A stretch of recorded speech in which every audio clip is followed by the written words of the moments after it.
ler a Bíblia hoje, 1% do seu dia, só 15 minutos para Deus. E a gente vai continuar hoje algo muito interessante que nós começamos no vídeo anterior. E eu já te convido, se você não assistiu o vídeo anterior, volte, assista, porque vai fazer todo um sentido de uma tríade de 3 vídeos que nós estamos fazendo agora, né, nesse momento do capítulo 15 do Evangelho de Lucas, onde nós vamos falar sobre um tema só, mas em que Jesus fala 3 parábolas, que tem muita coisa importante por trás dessas palavras. Então vamos logo, sem demora, abrindo nossas Bíblias.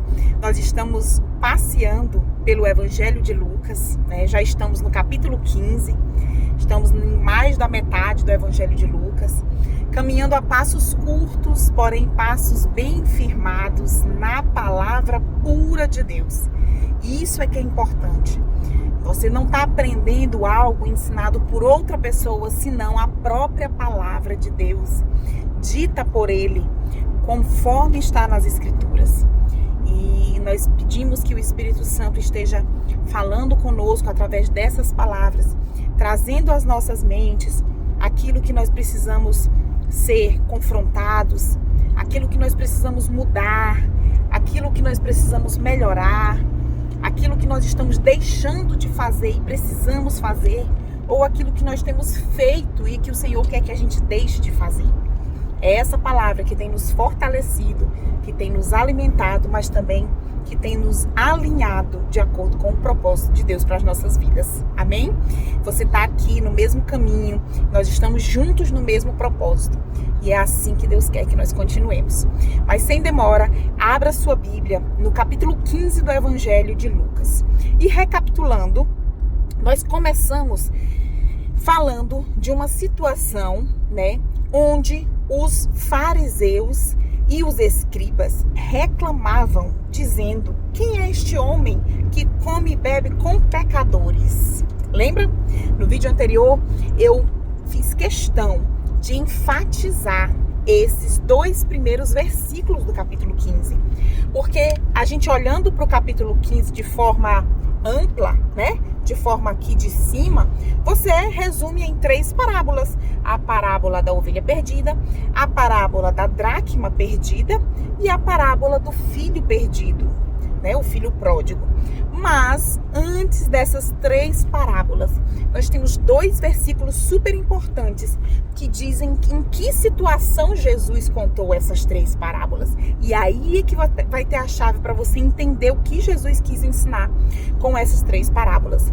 Então, voltando, eu vou ler para você 2 versículos do capítulo 15, o primeiro e o segundo, que diz assim: aproximavam-se de Jesus todos os publicanos e pecadores para o ouvir. Os fariseus e os escribas murmuravam, dizendo: este recebe pecadores e come com eles. Então, os homens religiosos daquela época, eles estavam reclamando com Jesus, porque Jesus se misturava com pecadores. Falei no vídeo anterior quem eram os publicanos, você volta lá para entender melhor esse termo. E esse é o contexto em que Jesus vai ensinar sobre pessoas perdidas que são resgatadas de volta. E esse contexto me lembra muito uma outra passagem que nós já lemos, onde Jesus fala: eu não vim para os bons, eu vim para os doentes. O Senhor Jesus, ele veio para os perdidos. E muitas vezes a gente se acha bom o suficiente para Deus. A gente acha que a gente já está no lugar de honra, que a gente já está em um lugar de perfeição, quando na verdade nós precisamos ser encontrados por Jesus. E é sobre isso que Jesus fala, sobre a necessidade de sermos encontrados. E nós que já estamos ao lado do Senhor, caminhando com Ele, nós devemos também ser um canal para que pessoas que estão perdidas sejam encontradas por Jesus. E muitas vezes a gente se acha tão bom, a gente se acha tão perfeito, que a gente age como os fariseus, se afastando do resto do mundo e não se misturando mais com as pessoas, e não convivendo, não falando, não tendo momentos de comunhão com outras pessoas que às vezes professam uma fé diferente da nossa, ou às vezes de plano já dizem que não creem no nosso Deus. Então, quando isso acontece, nós quebramos uma ponte e aí definitivamente o acesso daquelas pessoas ao conhecer o nosso Deus fica dificultado. E era isso que os fariseus não queriam. Eles não queriam que Jesus se misturasse com os pecadores. E aí eu lhe pergunto, como que os pecadores vão conhecer Jesus se não houver quem pregue, se não houver quem fale, se não houver quem mostre, se não houver quem ensine, se não houver quem traga a imagem do próprio Cristo através das nossas atitudes? Como?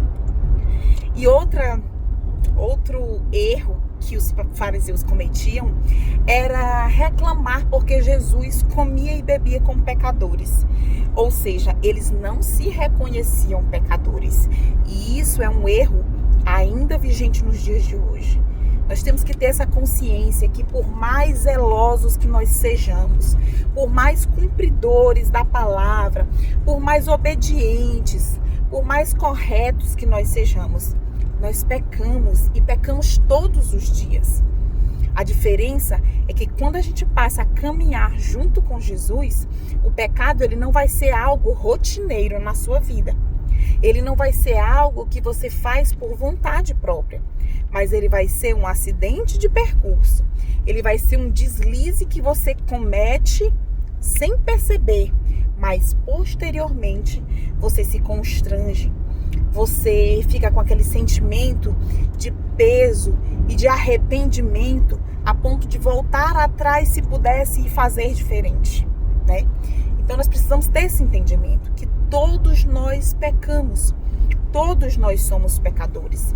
É bem verdade que existem pessoas que vivem no pecado por livre e espontânea vontade. Essas pessoas, de fato, são pessoas que deliberadamente não vivem de acordo com o projeto de Deus para as suas vidas.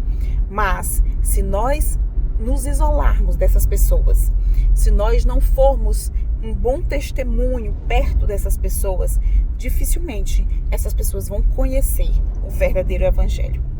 Mas dito isso, sobre esse contexto em que os fariseus não queriam que Jesus se misturasse com os pecadores, nós contamos a parábola da ovelha perdida no vídeo anterior, onde o pastor deixa 99 e vai buscar aquela perdida. Onde o pastor se alegra quando encontra e festeja com todos os seus amigos, com todos os seus vizinhos. Nós falamos que naquela oportunidade, o foco, ele não está nas 99, ele está naquela perdida. E muitas vezes a gente se pergunta, né? Não é injusto deixar 99 e ficar de olho só na perdida? É porque o nosso senso de justiça, né? A nossa mente, ela já nos coloca no meio daquelas 99. E a gente já se constrange um pouco. Pô, Jesus me deixou aqui, foi atrás só de um perdido, um que vive dando trabalho, né? O nosso senso de justiça, ele não chega aos pés do senso de justiça verdadeiro de Deus. E nós nunca vamos conseguir entender isso aqui nesse mundo. Talvez um dia, na glória, a gente possa ter um entendimento do que é o amor de Deus, de o quanto vale uma vida para Deus. Essa parábola, ela não quis falar dos 99, ela quis focar naquela perdida. Ela quis ensinar para os fariseus o quanto vale uma vida para Deus. E nós encerramos dizendo que alegrem-se, né, comigo, o pastor dizia quando chegava em casa para os vizinhos, alegrem-se comigo porque eu achei a minha ovelha perdida. E é Jesus falando para esses fariseus, eu como e bebo com os pecadores, com os publicanos, alegrem-se quando eu conseguir que algum deles venha me seguir. É isso que Jesus está falando. Então, no vídeo anterior, nós vimos esse exemplo, né, de alguém que se perdeu no mundo, da ovelha perdida, né? Mas hoje nós vamos ver outro exemplo de alguém também que se perdeu, ou de uma coisa que se perdeu. Mas essa coisa não se perdeu lá no mundo, ela se perdeu dentro de casa. Ela se perdeu quando ela estava guardada dentro de casa. Vamos ler agora. Evangelho de Lucas, capítulo 15, versículo 8. Acompanhe comigo. A parábola da dracma perdida. Ou na sua Bíblia pode ter, em outra versão, a parábola da moeda perdida. Só para te contextualizar melhor. Moeda ou dracma era um dinheiro daquela época. E essa moeda, essa dracma, o valor dela era de um dia de trabalho, certo? Então você vai entender melhor quando a gente lê aqui. Olha só, versículo 8. Então, Jesus falou a parábola da ovelha perdida, né? E agora ele diz, ou seja, o mesmo exemplo que ele deu da ovelha perdida, ele agora vai falar em outro exemplo, o mesmo sentido. Veja como uma pequena palavra vai interligando, conectando os textos para que a gente monte um entendimento global sobre o contexto. Olha como é interessante. No início do versículo 8 ele diz ou. Então ele fala a parábola da ovelha perdida e diz, ou qual é a mulher que tendo 10 dracmas, se perder uma delas, não acende a lamparina, varre a casa e a procura com muito empenho até encontrá-la. E quando a encontra, reúne as amigas e vizinhas dizendo, alegrem-se comigo, porque achei a dracma que eu tinha perdido. Eu afirmo a vocês que a mesma alegria existe diante dos anjos de Deus por um pecador que se arrepende. Olha só, quase as mesmas palavras usadas na parábola da ovelha perdida, né? Então, aqui o ensinamento é o mesmo, com um diferencial que não sei te dizer se era realmente a intenção de Jesus trazer essa comparação. Mas muitos teólogos, muitos estudiosos trazem uma comparação curiosa, que diz que a ovelha, ela se perde fora e a dracma se perdeu dentro, né? E a gente pode falar um pouquinho dessa comparação, né? De fato, muitas pessoas têm se perdido do caminho de Jesus, estando dentro das igrejas, estando dentro de uma família cristã, nascidas num lar cristão, num berço cristão. E como é difícil, meus irmãos, como é difícil quando alguém nascido num lar cristão se afasta dos caminhos do Senhor. Porque muitas vezes essas pessoas, elas conhecem a palavra, elas sabem que estão errando, mas há algo interior, há algo muito maior, né, puxando essas pessoas, né, para longe dos caminhos de Deus.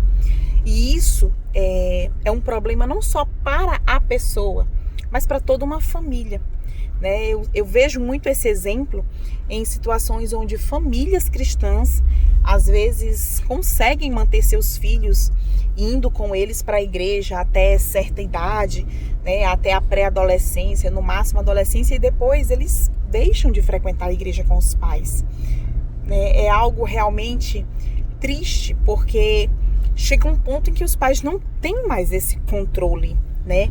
E eu costumo dizer que filho de crente não é crentinho, né? Filho de peixe não é peixe, é peixinho, né? Mas filho de crente não é crentinho, né? E existem vários fatores que contribuem para que um filho se perca do caminho do Senhor, mesmo seus pais sendo cristãos, né? Existem vários fatores, e quem sou eu para trazer aqui uma receita, como se fosse uma fórmula, né? Uma receita de bolo, para que isso não aconteça com você que está me assistindo, né? Mas a gente vê os exemplos, né, próximos, e é curioso que ontem eu tive uma experiência, né, bem inusitada, não estava nada no nosso roteiro, no nosso cronograma do que ia acontecer no dia, né? E curiosamente eu tive 1h30 de conversa com uma pessoa que eu tinha acabado de conhecer, que nasceu num lar cristão, que ficou na igreja até seus 14 anos, que depois saiu e hoje já tem por volta de 30 anos. E a gente conversou muito sobre isso, né? E ele diz que ainda hoje ele sente o Espírito Santo constrangendo ele quando ele comete algo muito errado, quando ele escuta alguns louvores, ele ainda se emociona, né? Então, é uma dracma perdida dentro de casa. E às vezes tem mães, pais, ainda hoje varrendo estas casas com as lamparinas acesas, né? E o que eu posso deixar assim da palavra de Deus para esses pais, essas mães incansáveis que têm estado com essa lamparina acesa, varrendo suas casas, tentando trazer de volta essa dracma que está perdida, tá lá no finalzinho do versículo 8, né? Ele diz que varre a casa e procura com muito empenho até encontrá-la. Então, o que eu digo para você, pai, mãe, ou você que tem lutado pela vida de alguém, pode ser do seu esposo, da sua esposa, continue com a lamparina acesa, continue com a vassoura na mão, até você encontrá-la. É um trabalho que às vezes é árduo, pode durar a sua vida inteira. Mas se alguém te dissesse que nos últimos 10 segundos de vida dessa pessoa, ele iria lembrar de tudo que ele viveu com Cristo e longe de Cristo, e se arrependeria, teria valido a pena varrer essa casa por tantos anos em busca dessa dracma? Às vezes a gente vai varrer muito essa casa e vai procurar muito. E aí no dia que chega uma pessoa de fora, uma visita, senta no sofá e sente aquele incômodo, bota a mão, achei aqui uma moeda, sabe? A gente, meu Deus, eu procurei tanto aí, né? Então, são as coisas de Deus. A palavra diz que a gente deve crer, confiar e descansar, fazendo a nossa parte daquilo que nos cabe, mas acima de tudo crendo que o Senhor está no controle das nossas vidas. Então, essa parábola, ela continua falando para aqueles fariseus que essa mulher que acha essa dracma perdida, ela se alegra com suas amigas, com as suas vizinhas. Então, o que Jesus está dizendo é para eles: olha, gente, se a gente achar alguém aqui e trazer de volta para o caminho do Senhor, nós também devemos nos alegrar. Assim como os vizinhos do pastor e as vizinhas daquela mulher se alegraram, né? E aí ele encerra falando mais ou menos o que ele disse lá na parábola da ovelha perdida. Ele diz no versículo 10, eu afirmo a vocês que a mesma alegria existe diante dos anjos de Deus por um pecador que se arrepende. O arrependimento, ele não é algo simples, só da boca para fora. Ele requer um constrangimento, uma decisão, em primeiro lugar, um constrangimento que faz você olhar para trás e ter vergonha do que você fez, e uma mudança de atitude. Uma decisão de mudança verdadeira. Mas isso requer um impacto. Será que você não tem que ser esse impacto na vida de alguém? Será que você não tem que continuar segurando nessa vassoura e varrendo por mais tempo? Hoje nós falamos dessa perda dentro de casa. No vídeo anterior nós falamos de uma perda fora. E no próximo vídeo nós vamos falar da última parábola do capítulo 15, que fala de duas perdas. Você pensa que na parábola do filho pródigo, só o filho que foi e gastou tudo estava perdido? Não. Ele estava perdido fora, no mundo. Mas também tinha um filho perdido dentro de casa. O pai daqueles dois filhos também tinha que olhar e ver que tinha outro filho ali que não estava demonstrando, mas no final também precisava ser encontrado. O filho mais velho. Nós vamos ver isso com mais detalhes no vídeo de amanhã. Por isso, não perca essa tríade que vai trazer um entendimento muito forte sobre misericórdia e amor ao próximo. Tá bom? Eu espero você amanhã para mais 1% do nosso dia com Deus. 15 minutinhos só. Amém? Fique com Deus.